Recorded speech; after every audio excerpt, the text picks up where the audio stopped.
Olá pessoal, aqui é o professor José Maurício trazendo para vocês novas aulas sobre arquitetura empresarial. Gostaria de aproveitar também a oportunidade para convidar vocês a se inscreverem no canal do Pou Professor, dar seu like e divulgar o nosso trabalho. Isso é muito importante para continuarmos apresentando com qualidade as nossas informações.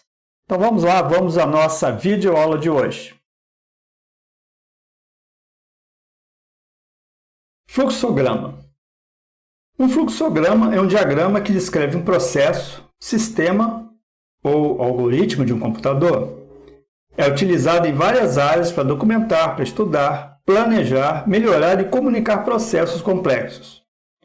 O fluxograma remete a um processo que inicia em um determinado lugar e termina em outro, representando também uma transformação de forma ao longo do caminho.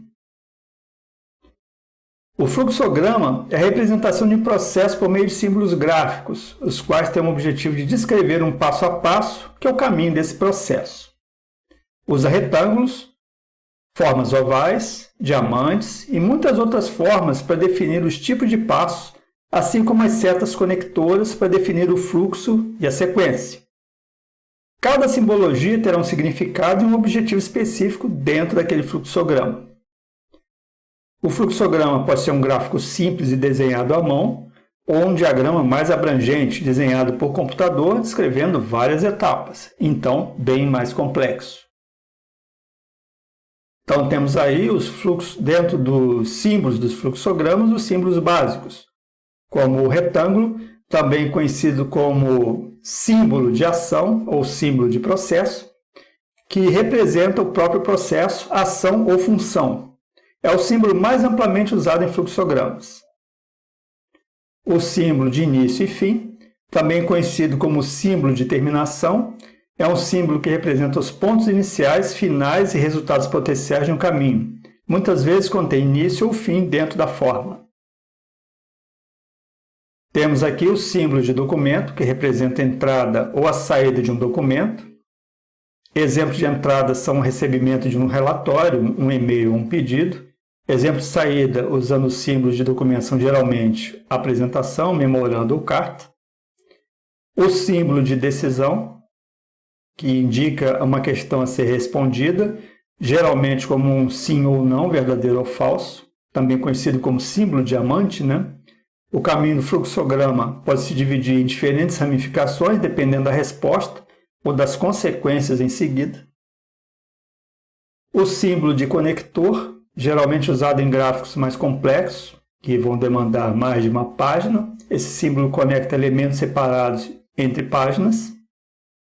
O símbolo de conector link para fora da página, que frequentemente é usado em gráficos complexos também, que conecta também da mesma forma várias páginas, com o número da página normalmente colocado sobre ou dentro da forma, para um acesso mais fácil. O símbolo de entrada e saída, também conhecido como símbolo de dados, é uma forma que representa dados disponíveis para entradas ou saídas, bem como representa recursos utilizados ou gerados. O símbolo da fita de papel também representa entrada e saída, no entanto, ele está desatualizado, né? Não é muito mais usado em fluxogramas. O símbolo de comentário ou nota, que é o colchete, posicionado junto com o contexto, ele acrescenta explicações ou comentários necessários para o intervalo especificado. Ele pode ser conectado por uma linha pontilhada à seção relevante do fluxograma. A confecção de um fluxograma deve, primeiramente, considerar a condição atual dos processos, não a condição que se deseja alcançar, pois só assim poderão ser feitas sugestões de melhorias.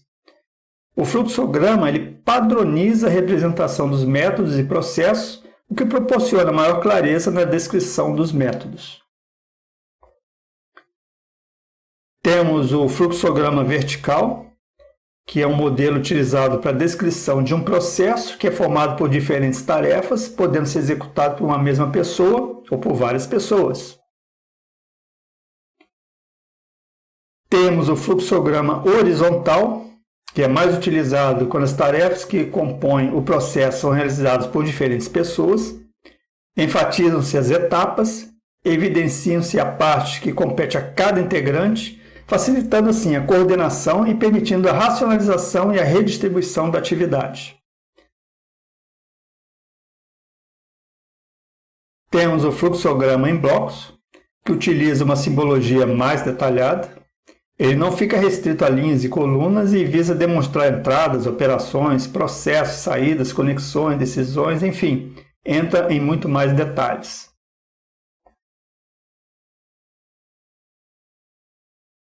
Fluxogramas também são conhecidos por nomes mais especializados, como fluxogramas de processo, mapas de processo, fluxogramas funcionais, mapeamento de processos de negócio, notação de modelagem de processo de negócio, o BPMN, e os diagramas de fluxo de processo, os PFDs.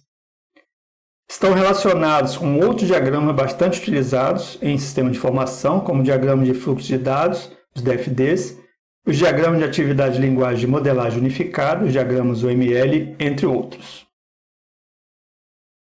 Aqui um exemplo de fluxograma do processo em notação BPMN. Aqui um exemplo de fluxograma de processo químico, PFD.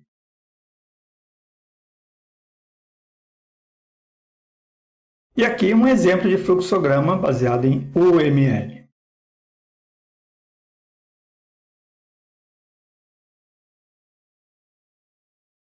Um fluxograma auxilia na implementação, no monitoramento e na melhoria dos processos.